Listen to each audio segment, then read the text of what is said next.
سارے معاملات G8 طے کریں گے، G7 بیٹھیں گے، G13 ہوں گے، G15 ہوں گے، وہ طے کریں۔ یہ جو ہے بیکورڈ کنٹریز، ڈیولپنگ کنٹریز کا بھی کہہ دیتے ہیں، بہت ہی رعایت کرتے ہیں نا تو بڑا یعنی معصوم سا لفظ دے دیتے ہیں ڈیولپنگ کنٹری، لیکن اصل لفظ کیا؟ Third world. یہ تھرڈ ورلڈ ہے۔ یہ تفاوت کیا ہمیشہ رہے گا؟ کیا یہ نوع انسانی کا مستقل مقدر ہے؟ اسی طریقے سے کیا یہ خون ریزیاں اسی طرح جاری رہیں گے؟ کیا یہ ابدی ہے؟ 20ویں صدی عیسوی جو ختم ہوئے، ابھی 6-7 برس ہی ہوئے، 6 برس ہوئے ہیں، 6.5 برس، اس کے نصف اول میں 2 عظیم جنگیں ہوئی، نصف اول، اور ان 2 عظیم جنگوں میں سے دوسری میں 6 کروڑ انسان ختم ہوا۔ جسٹ امیجن، 6 کروڑ انسان، 60 ملین۔ پہلی جنگ کے اندر بھی کروڑوں ہی میں ہوں گے، دونوں کو جمع کر لیں تو لگ بھگ 10 کروڑ انسان قتل ہوا ہے پچھلی صدی کے نصف اول میں۔ نصف ثانی میں جنگ کوئی بڑی نہیں ہوئی، چھوٹی چھوٹی جنگیں ہوتی رہی ہیں، لیکن یہ ہے کہ ایک سرد جنگ جو ہے یہ تو مسلسل جاری رہی، مسلسل جاری رہی، مسلسل جاری رہی۔ نتیجہ کیا نکلا کہ جو بھی اللہ تعالیٰ نے اس دنیا میں وسائل و ذرائع پیدا کیے ہیں، دولت کے لیے پیدا کرنے کے جو بھی چیزیں ہیں، جو سورسز ہیں، وہ سب کے سب لگے ہیں ہتھیاروں پر، سب کے سب لگے ہیں اپنے دوسرے مد مقابل کو نیچا دکھانے پر۔ اب آپ بھوکا مرتے ہیں تو مرے۔ یہ جو تھرڈ ورلڈ ہے یا جو غریب ممالک ہیں، اگر ان کی نصف سے زیادہ آبادی بھی اگر پاورٹی لائن سے نیچے ہو تو ہوا کرے، ہمیں کیا؟ ہمیں تو راستہ روکنا ہے روس کا، USSR کا، اور USSR نے اور اس کے ساتھیوں نے راستہ روکنا تھا امریکہ کا۔ تو یہ صورتحال جو ہے اب تیسری عظیم جنگ تلی کھڑی ہے۔ کچھ پتہ نہیں کہ یہ جو کچھ معاملہ شروع ہوا ہے اور جو ہو رہا ہے رفتہ رفتہ بڑھے گا، یا لبنان کا معاملہ ہے، لبنان سے آگے جا کر یہ شام کا، سیریا کا معاملہ ہو جائے گا۔ تو تیسری عالمگیر جنگ جو ہے، فرق کیا ہوگا کہ پہلی 2 جنگیں یورپ میں لڑی گئی اور انہوں نے طے کر لیا تھا اب کوئی عالمی جنگ ہم نہیں لڑیں گے، ہم نے بہت خون دے دیا، 10 کروڑ آدمی دے دیا۔ ان 10 میں سے آپ کو معلوم ہے 60 لاکھ تو یہودی تھے، 60 ملین میں سے 6 ملین یہودی تھے، جس دوسری جو ورلڈ وار ہے اس کے دوران جرمنوں نے جنہیں قتل کیا، ختم کیا۔ لیکن اب جنگ لڑی جائے گی مڈل ایسٹ میں۔ مڈل ایسٹ کا نقشہ بدلا جا رہا ہے، کہا جا رہا ہے، یہ تو اب ایک عام لفظ ہے سب کی زبان پر، مڈل ایسٹ کا نقشہ تبدیل کرنا ہے۔ مڈل ایسٹ کا نقشہ تبدیل مطلب کیا ہے اس کا؟ مطلب یہ ہے کہ یہاں گریٹر اسرائیل بن رہا ہے، یہ ملکوں کی سرحدیں ختم ہو جائیں گی۔ کیا ہے لبنان اور شام؟ یہ پہلے ایک ہی ملک ہوتے تھے، بلکہ جارڈن بھی انہی میں شامل تھا، بادیہ تو شام ہے، یہ شام کا صحرا، یہ سارا فلسطین، اسرائیل، لبنان اور جارڈن اور سیریا، یہ سب ایک ملک تھے، گریٹر سیریا۔ یہ تو پچھلی جو صدی کی پہلی جنگ عظیم تھی، اس کے بعد بندر بانٹ کی گئی، یہ مختلف ممالک بنا دیے گئے، یہ انگریزوں کا، یہ فرانسیسیوں کا، یہ فلاں کا، یہ فلاں کا۔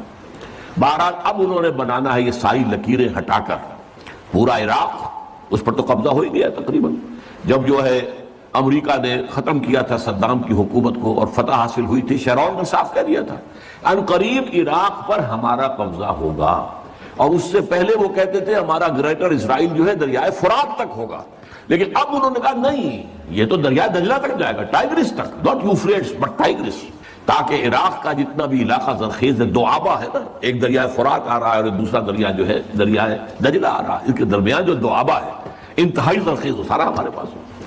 تو سوچنے کی بات یہ ہے کہ کیا نوع انسانی کی آخری تقدیر یہی ہے؟ نہیں، ایسا نہیں۔ آج میں اس منفی پہلو کے بجائے آپ کے سامنے مثبت پہلو رکھ رہا ہوں، صرف اس فرق کے ساتھ کہ ابھی ذرا دور ہے، ابھی اس کے لیے قربانیاں دینی ہوگی، ابھی اس کے لیے محنتیں کرنی ہوگی، ابھی اللہ تعالیٰ کی سزا جو ہے اس میں اور سختی اور شدت آئے گی۔ میں چاہتا ہوں کہ جو کچھ مجھے نظر آ رہا ہے وہ آپ کو دکھاؤں، وہ جو اقبال نے کہا دیکھا ہے جو کچھ میں نے اوروں کو بھی دکھلا دے۔ یہ ظاہر بات ہے کہ ایک انسان جو ہے جو غور کرتا ہے، سوچتا ہے، اور جیسے کہ اقبال نے کہا تھا سرما ہے میری آنکھ کا خاک مدینہ و نجف، میں نے ذرا اس میں ترمیم کی ہے، آپ کے علم میں ہوگا کہ سرما ہے میری آنکھ کا خاک حجاز و حول قدس، مدینہ اور نجف تو ایک ہی شے ہے۔ حضرت علی اور حضور کے مابین کیا فرق ہے؟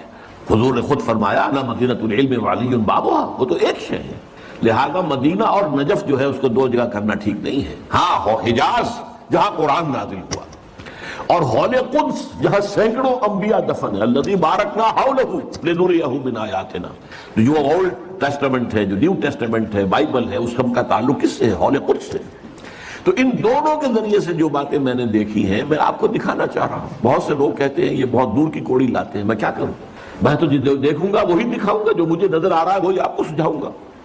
بہرحال یہ ہے کہ پوری دنیا میں بالآخر اسلام کا غلبہ ہوگا، عالمی سطح پر خلافت علی منہاج النبوت قائم ہو کر رہے گی، اور پوری دنیا میں امن و امان ہوگا، خوشحالی ہوگی۔ بڑی طویل حدیث ایک موجود ہے کہ اس کے بعد یہ ہوگا، جنگ ختم ہو جائے گی، خونریزی ختم ہو جائے گی، امن و امان ہوگا، خوشحالی اتنی ہوگی کہ زمین اپنے سارے خزانے اگل دے گی، آسمان اپنی ساری برکتیں نازل کر دے گا۔ یہ دور آنا ہے عالمی غلبہ اسلام اور اللہ کے دین کا غلبہ اور خلافت علی منہاج النبوت کا قیام۔ اب اگلی بات، لیکن ظاہر بات ہے یہ کام کہیں ایک جگہ سے شروع ہوگا، ایک دم تو عالمی غلبہ پوری دنیا پر نہیں آ جائے گا۔ اس بات کو یہیں پر روکیے، اب اس بحث آگے چلے گی ہماری۔ اب آئیے جو دوسرا حصہ تھا، کیا عالمی امت مسلمہ کی تقدیر یہی ہے کہ ذلت و مسکنت ان پر مسلط رہے؟ ضربت علیہم الذلۃ والمسکنۃ وباؤوا بغضب من اللہ، جو حشر لبنان کا ہو رہا، جو اس سے پہلے فلسطینیوں کا ہوتا رہا ہے۔ کیوں نہیں کر سکی دنیا؟ مسلم دنیا چپ، زیادہ سے زیادہ بہت ریزولوشن پاس کر دیں گے، ابھی جایا پترا میں جمع ہو گئے ہیں، بعد ملیشیا میں، اور ریزولوشن پاس کر دیا، اللہ اللہ خیر صلی اللہ، نو تھریٹ۔ کوئی یہ بھی کہنے کو تیار نہیں کہ ہم اپنے سفارتی تعلقات منقطع کر لیں گے، نہیں۔ کوئی یہ کہنے کو تیار نہیں کہ ہم اپنے تجارتی تعلقات منقطع کر لیں گے، نہیں۔ درخواست ہے تو اسی یونائٹڈ نیشنز سے، اور درخواست ہے تو اسی یونائٹڈ اسٹیٹس آف امریکہ سے، وہ سیز فائر کرا دیں۔ ان کی مرضی سے تو جنگ شروع ہوئی ہے، ان کے پلان کے تحت تو معاملہ ہے۔ ان کی خواہش ہے کہ جب تک حزب اللہ کی کمر نہ ٹوٹ جائے، کچل نہ دیا جائے، اس وقت تک جنگ بندی نہ ہو۔ یہ تو دوسری بات ہے، حزب اللہ نے جتنی مقاومت کا مظاہرہ کیا ہے، they are surprised۔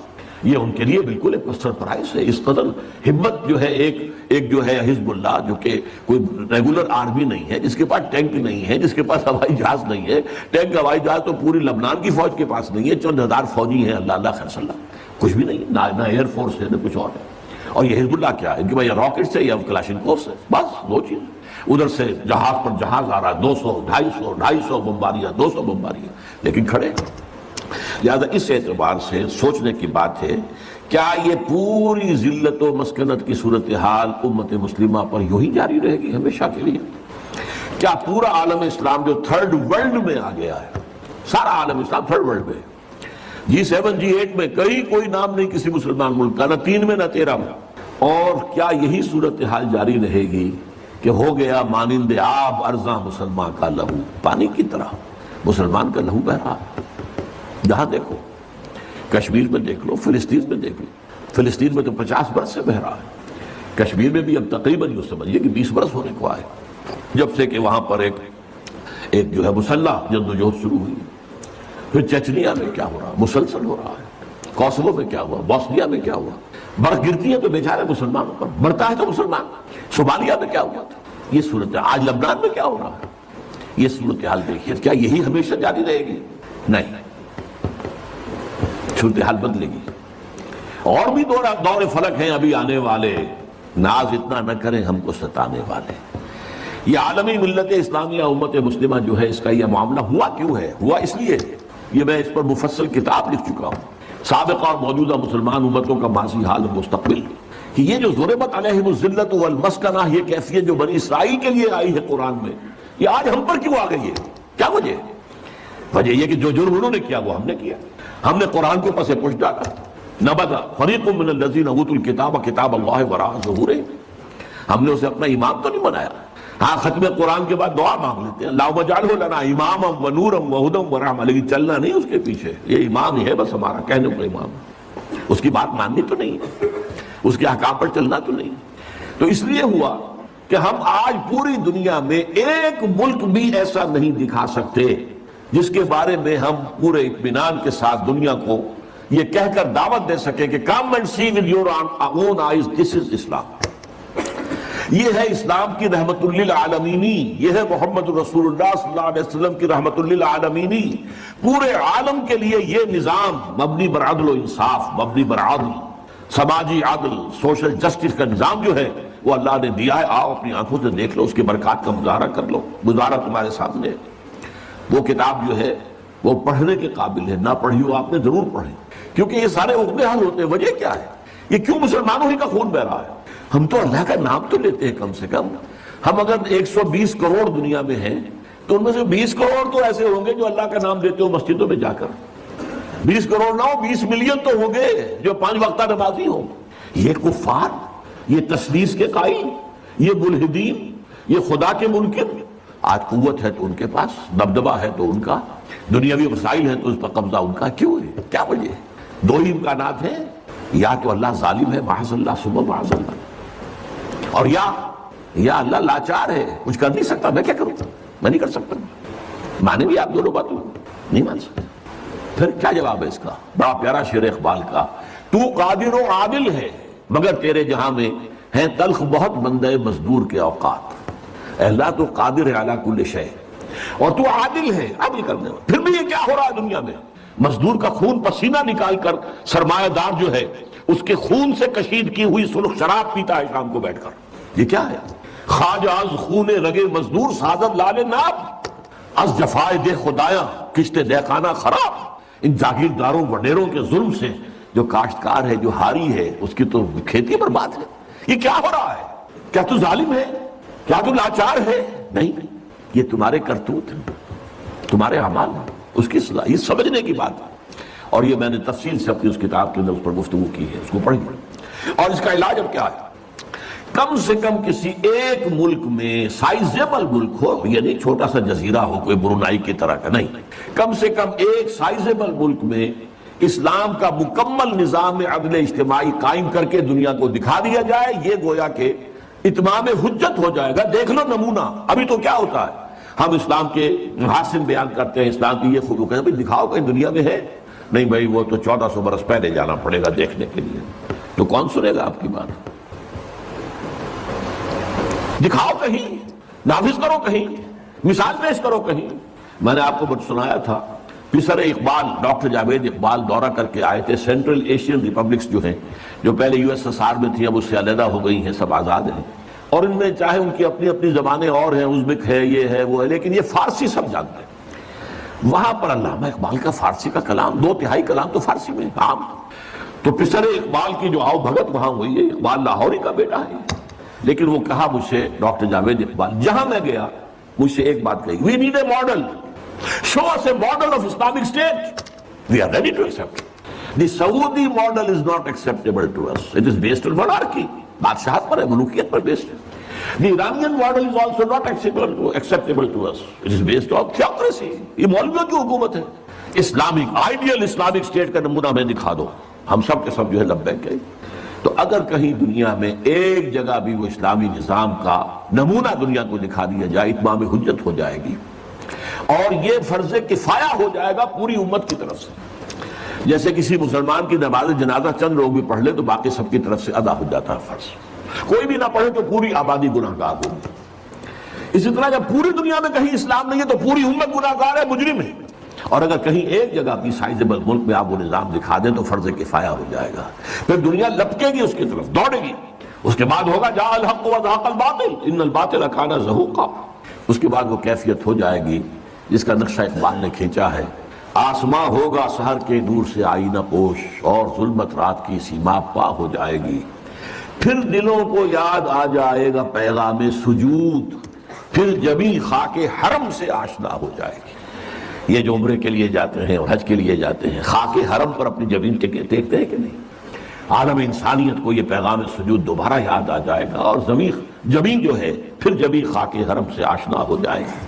آنکھ جو کچھ دیکھتی ہے لب پہ آ سکتا نہیں. محو حیرت ہو کہ دنیا کیا سے کیا ہو جائے گی اور کیا ہو جائے گی. آخری شعر اس نظم کا ہے، شب گریزاں ہوگی آخر جلوہ خورشید سے، اور یہ چمن معمور ہوگا نغمہ توحید سے. لا الہ الا اللہ ان الحکم الا للہ.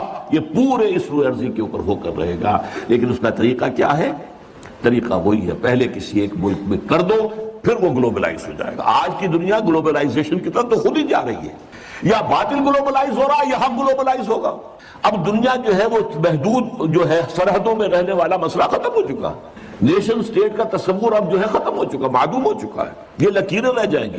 ملٹی نیشنلز کی حکومت ہوگی اور جو بھی ہوں گی گلوبلائزیشن کے بعد آپ کو معلوم ہے. اور کہتے بھی ہیں، صحیح کہتے ہیں کہ دنیا جو ہے وہ تو ایک گلوبل ولیج بن چکی ہے. اچھا یہ سب ہو کر رہے گا. اب میں 2 حدیثیں آپ کو سناتا ہوں، پہلے بھی بہت دفعہ سنائی. حضرت ثوبان نبی اکرم صلی اللہ علیہ وسلم کے غلام تھے جنہیں آپ نے آزاد کر دیا تھا. مولا کہلاتے ہیں، صوبانہ مولا رسول اللہ صلی اللہ علیہ وسلم۔ ان کی روایت ہے یہ، اور یہ مسلم شریف میں ہے کہ میں نے حضور کو فرماتے سنا، ان اللہ یرفع ان اللہ زوالی الارض، اللہ نے میرے لیے پوری زمین کو طے کر دیا، لپیٹ دیا، فرائض و مشارقہا و مغاربہا، تو میں نے اس کے سارے مشرق دیکھ لیے، سارے مغرب دیکھ لیے۔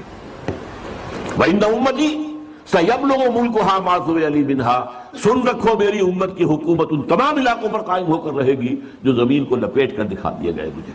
یہ ہونا ہے، ہو کر رہنا ہے، یہ صادق والمصدوق ان کا فرمان ہے، یہ پیشین گوئی ہے محمد رسول اللہ صلی اللہ علیہ وسلم، ہو کر رہے ہیں۔ اسی طریقے سے دوسری حدیث ہے مسند احمد ابن حنبل کی، حضرت مقداد ابن الاسود سے، اس میں صرف ترجمہ آپ کو سنا رہا ہوں۔ زمین پر نہ کوئی اینٹ گارے کا بنا گھر رہے گا، نہ کوئی کمبل رہے گا، کمبلوں کا بنا ہوا خیمہ رہے گا جس میں کہ اللہ کلمہ اسلام کو داخل نہ کر دے۔ یہ ہو کر رہے گا، یہ شدنی ہے۔ اس کتاب میں جس کا میں نے تذکرہ کیا ہے، سابقہ اور موجودہ مسلمان امتوں کا باقی حال مستقبل، اس میں اس کی احادیث جو ہیں تخریج کے ساتھ اور پورے متن کے ساتھ موجود ہے۔ اب تیسری بات ہے، یہ اب جملہ معترضہ سمجھ لیجیے، ایک حسرت کے ساتھ، اب 14 اگست آیا چاہتا ہے، حسرت آمیز ہے، پاکستان اسی مقصد سے اور اسی نعرے سے حاصل کیا گیا تھا۔ علامہ اقبال نے خواب دیکھا 1930 کے اپنے خطبہ الہ آباد میں کہ ہندوستان کے شمال مغرب میں اٹس ڈیسٹنی، یہ تقدیر مبرم ہے کہ ایک آزاد مسلمان ریاست قائم ہو کر رہے گی، اور اگر ایسا ہو گیا تو ہمیں موقع مل جائے گا کہ اسلام کے چہرے پر جو بدنما داغ اور دھبے آ گئے تھے دور ملوکیت میں، یہ جو خلفاء کہلاتے تھے نام نہاد بنو امیہ کے، اور خلفاء کہلاتے تھے نام نہاد بنو عباس کے، اور خلفاء کہلاتے تھے ترک، یہ خلفاء تو نہیں تھے، بادشاہ تھے۔ ملوکیت، اس ملوکیت کے دور میں جو اسلامی تاریخ اس دور کی جو ہے وہ کیا واقعی ایسی ہے کہ دنیا کے سامنے ہم اپنے اعتماد کے ساتھ پیش کر سکیں؟ کیا یہ حادثہ کربلا، واقعہ ہررا، سینکڑوں تابعین کو قتل کیا جانا حجاج ابن یوسف کے ہاتھوں، ایک باتیں ایسی ہیں جن کو ہم دنیا کے سامنے جو ہے یہ اپنا پیٹ کھول سکیں؟ یہ تاریخ ہے۔ تو اسلام کے چہرے پر جو بدنما داغ اور دھبے لگ گئے تھے انہیں ہٹا کر صحیح اسلام کی ایک تصویر، یعنی اس سے پہلے خلافت راشدہ کا نظام تھا، اس کو اب قائم کریں۔ اسی کو پھر علامہ اقبال نے 1932 میں، یہ سن مجھے بہت پسند ہے، میرے اپنا پیدائش کا سن ہے، اسی سن میں گئے تھے علامہ اقبال وول بیس کانفرنس کے لیے لندن۔ وہاں اس وقت تک صرف مسٹر جناح تھے، وہ مسٹر جناح، وہ قائد اعظم نہیں بھی بنے تھے، وہ ہندوستان کی سیاست سے مایوس ہو کر جا کر بیٹھ گئے تھے، وکالت شروع کی تھی۔ وہاں یہی انجیکشن اقبال نے، میں تو کہا کرتا ہوں جیسے کہ رومی اور شمس تبریز کا معاملہ ہے، مولوی ہرگز نشد مولائے روم تا غلام شمس تبریز نشد، مسٹر محمد علی جناح قائد اعظم نہیں بن سکتا تھا اگر اقبال نے یہ انجیکشن نہ اسے لگایا ہوتا۔ یہ شمس تبریز ہے جس نے مولوی کو مولانا روم بنا دیا تھا، مولائے روم، اسی نے مسٹر محمد علی جناح کو قائد اعظم بنایا۔ چنانچہ پھر وہ واپس آئے ہیں، پھر وہ مسلم لیگ کے تاحیات صدر بنائے گئے، پھر انہوں نے 10 برس تک اسلام کی قوالی گائی ہے، اسلام کی قوالی تکرار کے ساتھ پورے 10 برس، تب پاکستان وجود میں آیا۔ اور یہی کہا تھا کہ ہم پاکستان اس لیے چاہتے ہیں کہ عہد حاضر میں اسلام کے اصول حریت و اخوت و مساوات کا ایک نمونہ پیش کریں، دنیا دیکھ لے یہ اسلام۔ لیکن افسوس صد افسوس کہ ہم اس میں بری طرح ناکام رہے۔ اب تو ابھی مجھ سے جیو ٹی وی والوں نے چھوٹا سا 2-4 منٹ کا جو ہے وہ انٹرویو لیا ہے 14 اگست کے حوالے سے، میں نے اس میں کہا ہے کہ اب تو جیسے کسی نے کہا تھا، اقبال نے شاید کہا تھا، ہلال عید ہماری ہنسی اڑاتا ہے، یہ ہلال عید جو آتا ہے ہم پر ہنستا ہے، یہ روزے رکھے ہیں انہوں نے، روزہ رکھتے ہوئے جھوٹ بولتے رہے، روزہ رکھتے ہوئے سودی لین دین کرتے رہے، روزہ رکھتے ہوئے جو غیبتیں کرتے، یہ روزے تھے؟ تقدیر مبرم وہ ہے کہ جو بالکل پختہ تقدیر ہو، جس کے ادھر سے ادھر ٹلنے کا کوئی سوال نہ ہو۔ ایک تقدیر معلق ہوتی ہے جس کے بارے میں کہا جاتا ہے کہ وہ دعا سے ٹل جاتی ہے، اور ایک تقدیر مبرم ہوتی ہے کہ جس کے ٹلنے کا، جس کے نہ واقع ہونے کا کوئی امکان نہیں۔ تو عالمی نظام خلافت کا قیام دنیا کی تقدیر مبرم ہے۔ اس کو میں 2 حصوں میں ٹیکل کرنا چاہتا ہوں۔ ایک تو ہم مسلمان ہیں، ہمارا ایمان قرآن پر ہے، ہمارا ایمان محمد الرسول اللہ صلی اللہ علیہ وسلم پر ہے، ہم آپ کے فرامین اور فرمودات کو مانتے ہیں، اور پھر خاص طور پر عہد حاضر میں مختلف اوقات میں اللہ تعالیٰ کچھ ترجمان القرآن لوگوں کو پیدا کرتا رہا ہے، جیسے کہ ایک زمانے میں امام ابن تیمیہ رحمۃ اللہ علیہ کو یہ خطاب دیا گیا تھا کہ ترجمان القرآن ہے یہ. جب ان کا انتقال ہوا ہے تو پورا شہر گونج گیا تھا، صلو علی ترجمان القرآن، آؤ چلو نماز جنازہ میں شریک ہو جاؤ اس شخص کے کہ جو قرآن کا ترجمان تھا. عہد حاضر میں ترجمان القرآن کا وہی مقام میرے نزدیک علامہ اقبال کو حاصل ہے. تو میں اصل میں قرآن، پھر احادیث نبویہ علیہ الصلوۃ والسلام، اور پھر علامہ اقبال کے کچھ شعروں کے ذریعے سے یہ بات واضح کرنا چاہتا ہوں کہ یہ تقدیر مبرم ہے، یہ ہو کر رہے گا. اس کے لیے سب سے پہلے قرآن کی طرف رجوع کیجئے تو اگرچہ قرآن میں صراحت کے ساتھ یہ بات مذکور نہیں ہے، لیکن قرآن مجید میں صغرا کبرا یہ وارد ہوئے ہیں جن کو جوڑ کر نتیجہ نکالا جا سکتا ہے. اور یہ بات جان لیجئے کہ جہاں قرآن مجید کے اندر اس طرح کا کوئی معاملہ ہو کہ بات پورے طور پر صراحت کے ساتھ سامنے نہ آ رہی ہو، اشارات موجود ہوں، تو ان کی وضاحت کرنا یہ فرض منصبی ہے محمد الرسول اللہ صلی اللہ علیہ وسلم. لِتُبَيِّنَ لِلنَّاسِ مَا نُزِّلَ إِلَيْهِمْ، اے محمد صلی اللہ علیہ وسلم، ہم نے آپ پر یہ قرآن، یہ ذکر نازل کیا ہے تاکہ جو کچھ لوگوں کے لیے ہم نے نازل کیا ہے اسے لوگوں پر آپ واضح کر دیں. کہیں اگر کوئی انہیں ابہام محسوس ہو تو اس کی وضاحت آپ کی جانب سے. چنانچہ ہم نے دیکھا ہے کہ قرآن مجید میں بار بار آیا وَاعْتَصِمُوا بِحَبْلِ اللَّهِ وَاعْتَصِمُوا بِاللَّهِ، اللہ سے چمٹ جاؤ، اللہ کی رسی کو مضبوطی سے تھام لو. لیکن کہیں صراحت نہیں ہے کہ اللہ کی رسی سے مراد کیا ہے.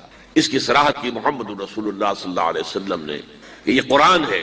القرآن حبل اللہ الممدود من السماء الى الارض، یہ قرآن جو ہے اللہ کی وہ رسی ہے جو تنی ہوئی ہے آسمان اور زمین کے مابین. تو قرآن مجید جو ہے وہ حبل اللہ ہے.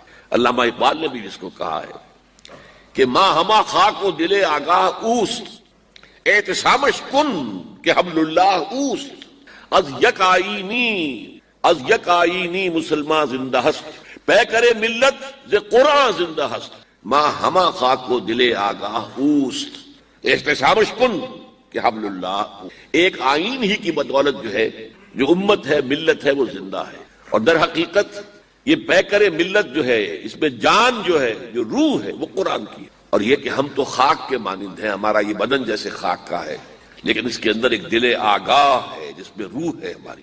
تو روح قرآن ہے، پکڑو اسے مضبوطی کے ساتھ. استسامش کن کہ حبل اللہ اوست، کہ حبل اللہ یہ ہے. تو احادیث کے اندر قرآن کا حبل اللہ ہونا واضح کیا، اور ترجمان القرآن نے بھی اس کی خوبصورت ترجمانی کی. اس اعتبار سے قرآن میں صغرا و کبرا ہے.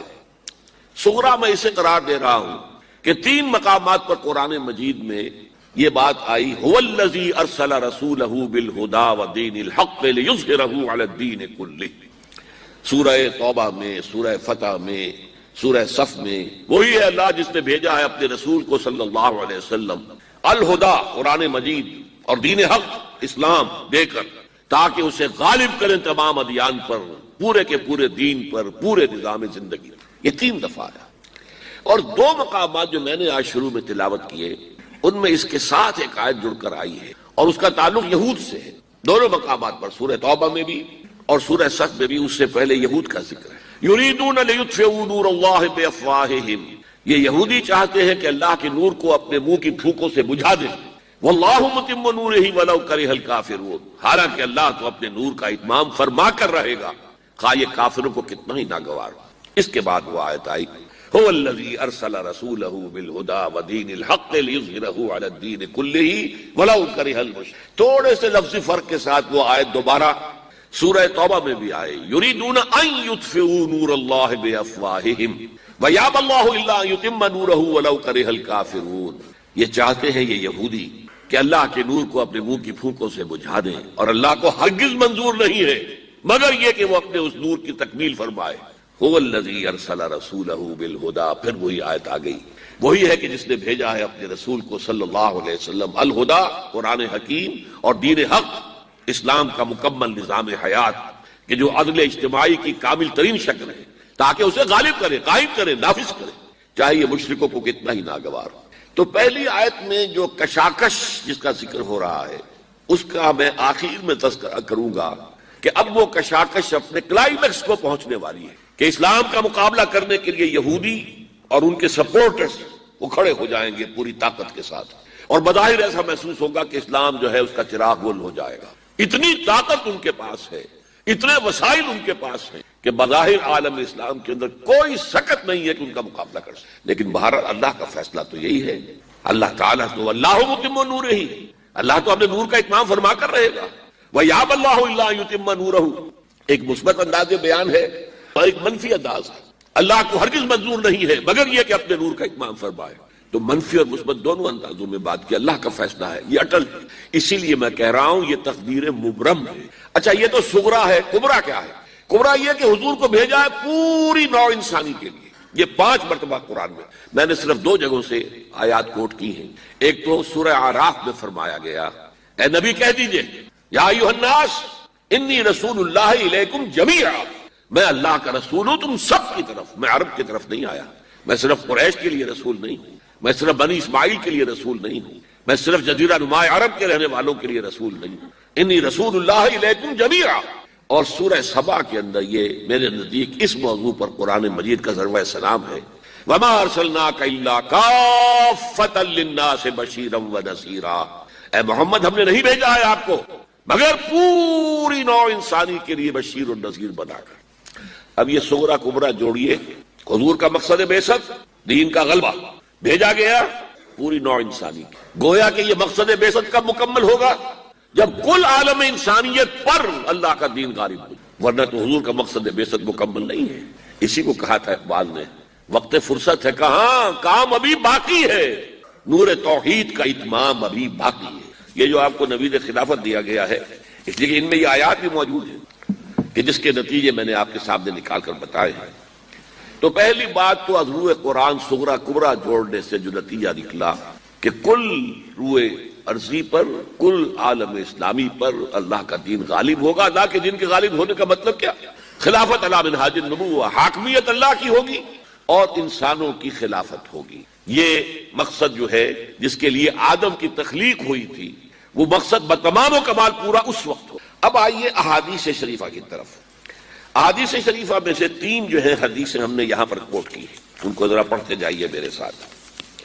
ایک حدیث تو وہ ہے جو پہلے بھی ہم پڑھ چکے ہیں، لیکن آج میں چاہتا ہوں کہ اس کے ایک ایک لفظ کو بھی آپ بھی اس کے متن کو پڑھتے ہوئے اور اس پر نگاہیں جماتے ہوئے پڑھیے.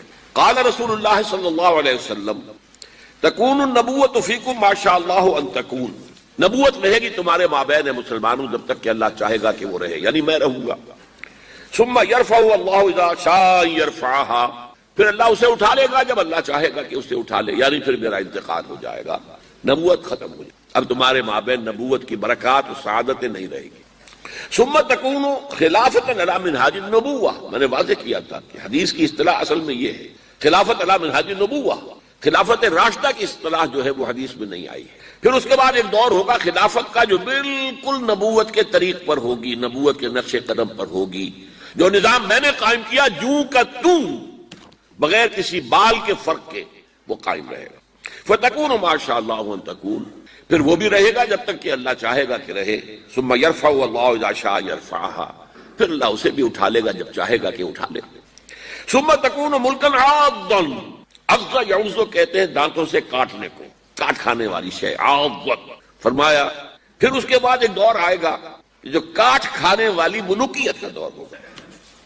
یہ جیسا کہ میں عرض کر چکا ہوں، یہ ملوکیت جو مسلمانوں کی، اور ان میں جو جو مظالم ہوئے ہیں، اور اچھے لوگ بھی آئے ہیں، یقیناً آئے ہیں.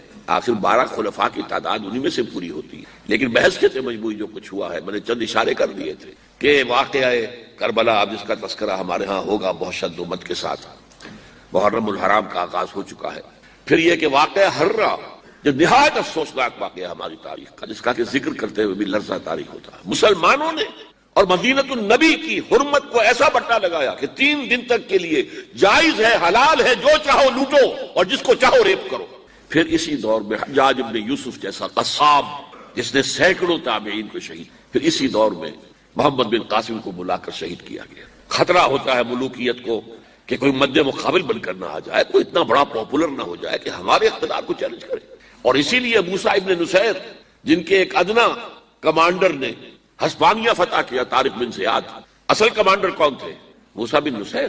انہیں بھی بلا کر بوڑھے آدمی کو دھوپ میں کھڑا رکھا ہے یہاں تک کہ وہ بے ہوش ہو کر گر گئے اور پھر قید رکھا.